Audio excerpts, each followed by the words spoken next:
আসসালামু আলাইকুম এভরিওয়ান, আবারও চলে আসলাম আপনাদের মাঝে আরও একটা মজাদার নাস্তার রেসিপি নিয়ে।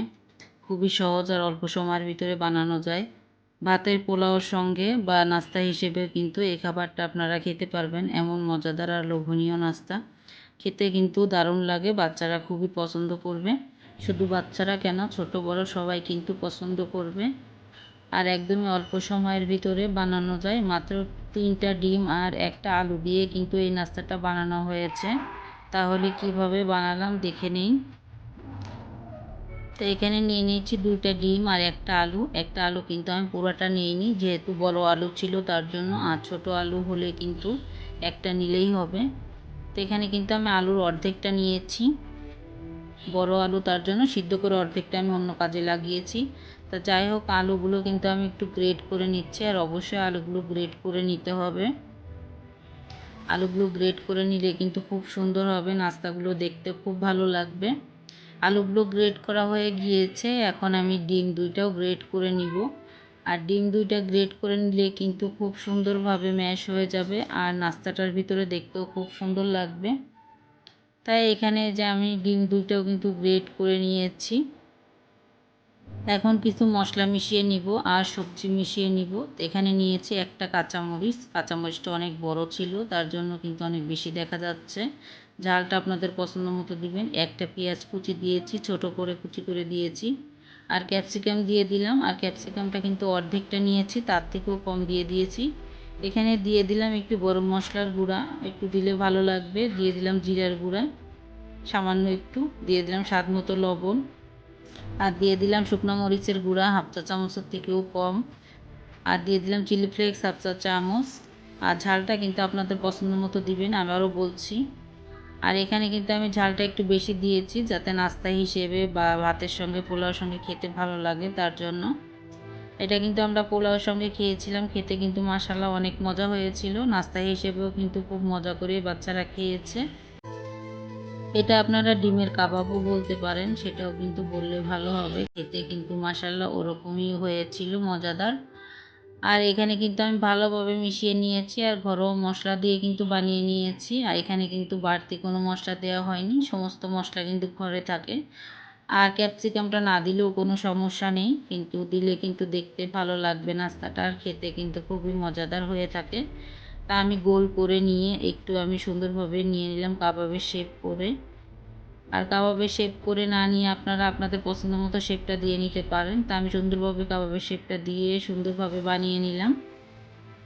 তা দেখুন, একটা কিন্তু আমার বানানো হয়ে গিয়েছে, আরও একটা আপনাদের মাঝে বানিয়ে দেখিয়ে দিচ্ছি। আমার হাতের ভিতর যতটুকু ধরে আমি ততটুকুভাবেই নিয়েছি। আপনারা কিন্তু যে কোনোভাবে ছোট বড় করে বানিয়ে নিতে পারবেন। এটাও কিন্তু আমার খুব সুন্দরভাবে কিন্তু বানানো হয়ে গিয়েছে আর সুন্দরভাবে কিন্তু কাবাবের শেপ দিয়ে নিয়েছি। ডিমের কাটলেটও বলা যেতে পারে, কাবাবও বলা যেতে পারে। তা 2টা কিন্তু আমার বানানো হয়ে গিয়েছে। আর ফাটল যেন না থাকে তার জন্য আমি সুন্দরভাবে একটু শেপটা নিয়েছি। আর সবগুলো বানানো হয়ে গিয়েছে আমার। আর এখানে আমি একটা ডিম ভেঙে নিব। মাত্র 3টা ডিম দিয়ে কিন্তু এটা বানানো হয়ে গিয়েছে। আপনারা বেশি করেও নিতে পারেন। আর ডিমটা ভেঙে নিয়ে সামান্য একটু লবণ দিয়ে ডিমটাকে ভালোভাবে ফেটিয়ে নিচ্ছি। আর ডিমটার এখানে কিন্তু আপনারা কিন্তু আটাটাও অ্যাড করতে পারেন ডিমের পরিবর্তে, তাহলে কিন্তু নাস্তা হিসেবে অনেক মজা হবে। আটা অ্যাড করে আটার সঙ্গে লবণ, চিলি ফ্লেক্স বা অন্যান্য মশলা দিয়ে কিন্তু আপনারা আটাটাকে এভাবে গুলিয়ে নিয়ে তারপরে কাটলেটটাকে সুন্দরভাবে চুবিয়ে তেলে ভেজে নিতে পারেন। সেটাও কিন্তু নাস্তা হিসেবে খুবই মজা হবে। তা আমি কিন্তু, যেহেতু পোলাওর সঙ্গে আমরা খেয়েছিলাম, তার জন্য কিন্তু আমরা এভাবে ডিমের ভিতরে চুবিয়ে নিয়েছি। তো ডিমের ভিতর চুবিয়ে নিয়ে কিন্তু আমি তেলটা ভালোভাবে গরম করে নিয়েছি, নিয়ে তেলের ভিতর ছেড়ে দিলাম। আর তেলটাকে সুন্দরভাবে গরম করে নিতে হবে, যেহেতু এখানে ডিম দেওয়া হয়েছে, যাতে তেলটার ভিতর দেওয়ার সঙ্গে সঙ্গে যেন ডিমটা সুন্দরভাবে শক্ত হয়ে যায়, তার জন্য কিন্তু তেলটাকে সুন্দরভাবে গরম করে নিয়েছি। তা সবগুলো কিন্তু আমি দিয়ে দিয়েছি ডিমের ভিতরে চুবিয়ে। সবগুলো দিয়ে কিন্তু আমি উল্টিয়ে পাল্টে ভেজে নিচ্ছি। তা এক সাইডে কিন্তু ভাজা হয়ে গিয়েছে, অন্য সাইডটাও কিন্তু খুব সুন্দরভাবে উল্টিয়ে দিচ্ছি আমি। একটাও কিন্তু ভেঙে যায়নি, দেখতেই পাচ্ছেন, আর খুবই সুন্দর হয়েছে। তো এই পর্যায়ে যদি কেউ লাইক না দিয়ে থাকেন অবশ্যই মনে করে একটা লাইক দিয়ে দিবেন। আর আমার ভিডিওর কোনো অংশ যদি ভালো লেগে থাকে চাইলে আমার চ্যানেলটা সাবস্ক্রাইব করে আমার পাশে থেকে যেতে পারেন। আমি ব্লগ বাই সাথী ঢাকা থেকে বলছি। তা আমি কিন্তু উল্টে পাল্টে ভেজে নিয়েছি। ডিমটা অতিরিক্ত ভাজা হলে আবার খেতে ভালো লাগবে না, তার জন্য কিন্তু আমি এই যে আমার পছন্দ মতো কালার আসার পরেই কিন্তু আমি ভেজে নিলাম, ভেজে নিয়ে উঠিয়ে নিচ্ছি এখন। তা সবগুলো কিন্তু খুব সুন্দরভাবে ভাজা হয়ে গিয়েছে, এখন কিন্তু আমি একটা একটা করে উঠিয়ে নিচ্ছি। আর এরকম মজার লোভনীয় নাস্তার রেসিপি দেখতে চাইলে আমার চ্যানেলটা ঘুরে আসতে পারেন। এরকম সহজ সহজ ডিমের রেসিপি খুঁজে পাবেন আমার চ্যানেলে। আর সবগুলো কিন্তু আমি একটা টিস্যু পেপারের ভিতরে উঠিয়ে নিয়েছি। আর দেখুন এখনও কিন্তু অনেকটাই গরম আছে।